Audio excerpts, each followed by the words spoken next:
दोस्तों नमस्कार। आज मैं अपने YouTube चैनल प्रेम यादव यूनिक में एक नया भी सामान्य ज्ञान का वीडियो लेकर आया हूं, जो बीएड एंट्रेंस एग्ज़ाम 2021 के लिए बहुत ही अच्छा वीडियो होगा। तो आप सभी लोग बीएड एंट्रेंस एग्ज़ाम क्रैक करना चाहते हैं तो इस वीडियो को पूरा देखिएगा, और वीडियो अच्छा लगेगा चैनल को सब्सक्राइब कर लीजिएगा। तो चलिए दोस्तों वीडियो को स्टार्ट करते हैं और इस वीडियो को देखते हैं। पूरा सामान्य ज्ञान का ये सेट होगा आपका। आईसीसी द्वारा आयोजित विश्व कप 2011 में सर्वाधिक रन किसने बनाए थे? ये करंट के आपके प्रश्न हैं। सचिन तेंदुलकर, तिलक रत्न दिलशान, युवराज सिंह, महेंद्र सिंह धोनी।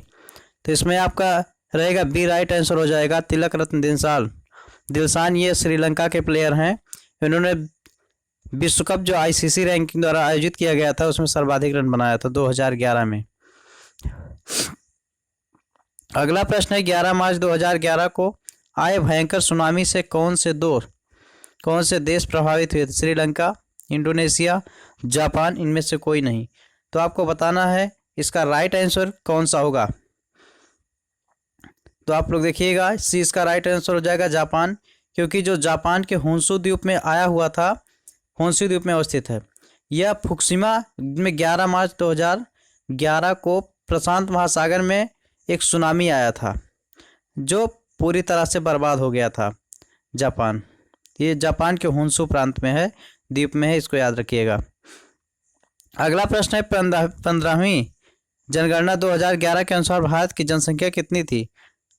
111.2 करोड़, 121.2 करोड़, 131.02 करोड़, 101.02 करोड़। तो ये आपका है, बताना है 15वीं जो जनगणना हुई थी स्वतंत्र भारत के बाद, उसमें भारत की जनसंख्या कितनी थी। तो आप लोग जान ही रहे हैं जनसंख्या बहुत तेज़ी के साथ बढ़ती जा रही है, तो लगभग आपके मान के चलिए 121.02 करोड़ थी। यह आपकी जनगणना हुई थी 31 मार्च 2011 को। भारत की 15वीं जनगणना हुई थी। तो आप भारत की जनसंख्या बहुत तेज़ी के साथ बढ़ रही है, कुछ दिनों के बाद चीन को भी पिछाड़ देगी। इस तरह से वृद्धि हो रही जनसंख्या में। अमीर खुसरो का जन्म स्थान है एटा, कासगंज, कन्नौज, लखनऊ। तो ये आपका हो जाएगा, कौन सा ऑप्शन सही है इसको बताना है। तो ये आपका हो जाएगा कासगंज में हुआ था, बी राइट आंसर हो जाएगा। अमीर खुसरो का जन्म स्थान है कासगंज, ये उत्तर प्रदेश में स्थित है, इसको भी याद रखिएगा, कभी कभी पूछता है एग्जामिनर, उसके माइंड में आ जाता है। कंप्यूटर में कौन हार्डवेयर है आपको बताना है? C++, Windows 7, CD ROM, none of above. तो आपको बताना है कंप्यूटर से CD रोम आप लोग जानते हैं, विंडोज 7 आपका ये है कम्पैक्ट रोम, और ये compact disk read only memory. ये आपका हो जाएगा सी राइट आंसर हो जाएगा, CD रोम का होता है, सी राइट आंसर होगा। भारतीय संसद के कितने अंग है आपको बताना है? 2, 3, 4 और 1। कभी कभी आसान से प्रश्न गलत हो जाते हैं, तो कौन कौन से आपको बताना है। भारतीय संसद के 3 अंग हैं, आप लोग जानते हैं। 3 अंग हैं, राष्ट्रपति, राज्यसभा और लोकसभा। ये आपके 3 अंग हैं भारतीय संसद के। कभी भूल करके 2 मत लगाइएगा, लोकसभा राज्यसभा मत करिएगा, इसमें राष्ट्रपति भी आता है, इसको ऐड कर लीजिएगा। अगला प्रश्न है भारत में कुल कितने उच्च न्यायालय हैं आपको बताना है? 15, 16, 18, 21। तो ये आपके भारत में कुल जो उच्च न्यायालय हैं 21 उच्च न्यायालय हैं जो बताया गया था। अगला प्रश्न आपका होगा मुख्यमंत्री की नियुक्ति किसके द्वारा की जाती है? राष्ट्रपति, प्रधानमंत्री, राज्यपाल, विधानसभा अध्यक्ष। तो आपको बताना है ये राष्ट्रपति की मुख्यमंत्री की नियुक्ति की जाती है, इसको गवर्नर करते हैं, राज्यपाल करते हैं। राज्यपाल के द्वारा मुख्यमंत्री की नियुक्ति की जाती है, इसको मत भूलिएगा। अगला प्रश्न होगा भारत में कितने राज्यों में द्विसदनात्मक विधानमंडल हैं? 5, 7, 8, 12। तो इसमें जो आपके हैं 7 प्रकार के हैं विधानमंडल। ये अनुच्छेद 168 के अनुसार प्रत्येक राज्य में एक विधानमंडल होगा, ये आपके संविधान में लिखा गया है। उसके अनुसार असम विधानसभा में कितने सदस्य हैं? 125, 126, 127, 128। तो इसमें 126 हो जाएंगे आपके जो सदस्य होते हैं असम विधानसभा में, 126 सदस्य हैं। भारत की राष्ट्रीय आय का प्रमुख स्रोत क्या है, किसको बताना है? उद्योग क्षेत्र है, सेवा क्षेत्र है, कृषि क्षेत्र या व्यापार क्षेत्र।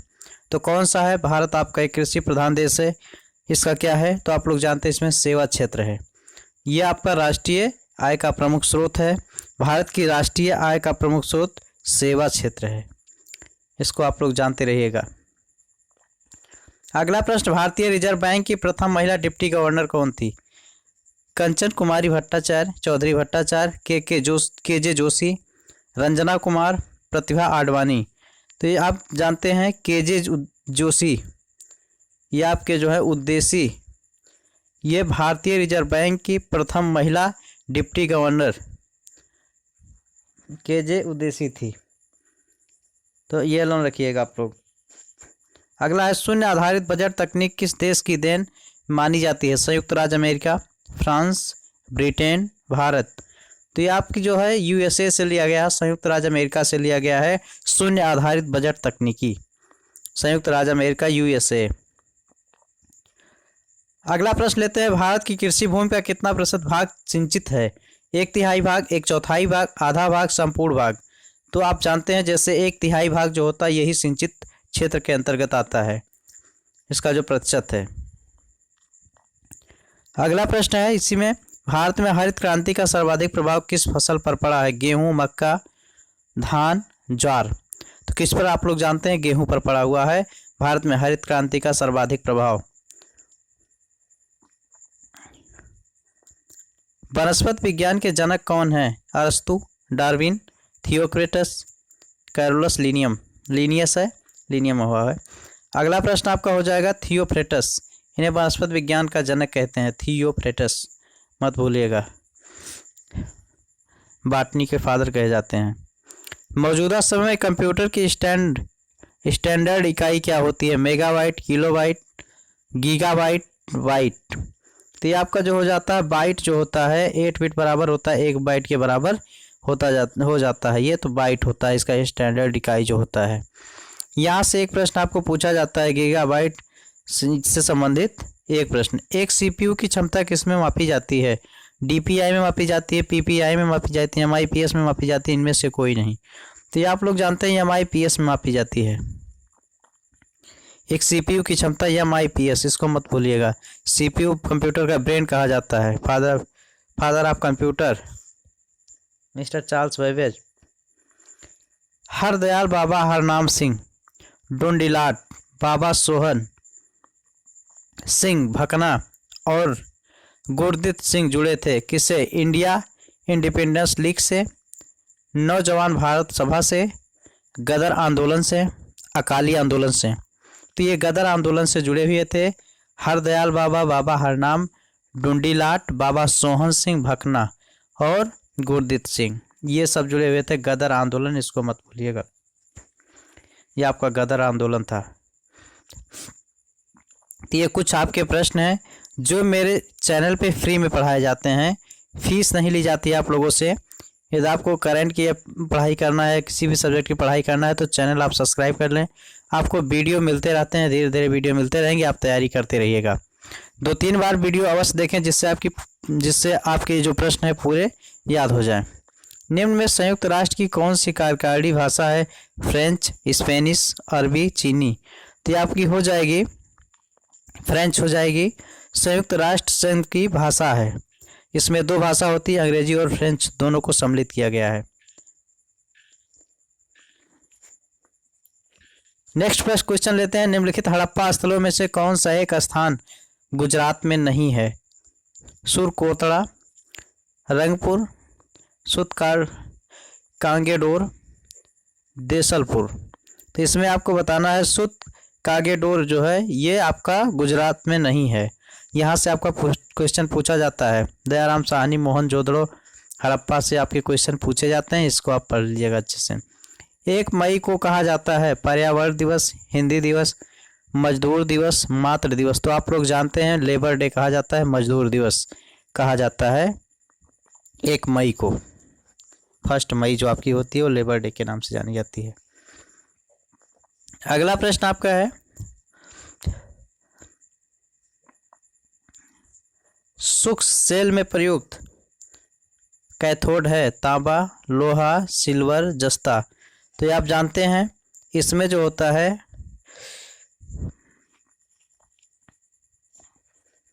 जस्ता यूज किया जाता है। और आपका जो पर्यावरण दिवस मनाया जाता है 5 जून को मनाया जाता है हर वर्ष, जानते हैं। हिंदी दिवस 14 सितंबर को मनाया जाता है, आप जानते हैं हर वर्ष। मातृत्व दिवस 12 मई को मनाया जाता है। तो ये कुछ महत्वपूर्ण दिवस हैं, इसको मत भूलिएगा। और बर्मा का नया नाम क्या है? Rangoon, Yangon, Myanmar, Kampuchea. तो ये आपको बताना है।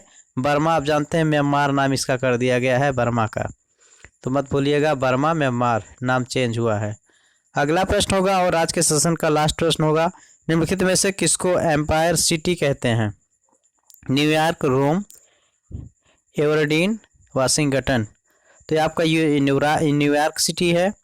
ये उत्तरी अमेरिका का सबसे सुंदर शहर है, इसको एम्पायर सिटी कहते हैं।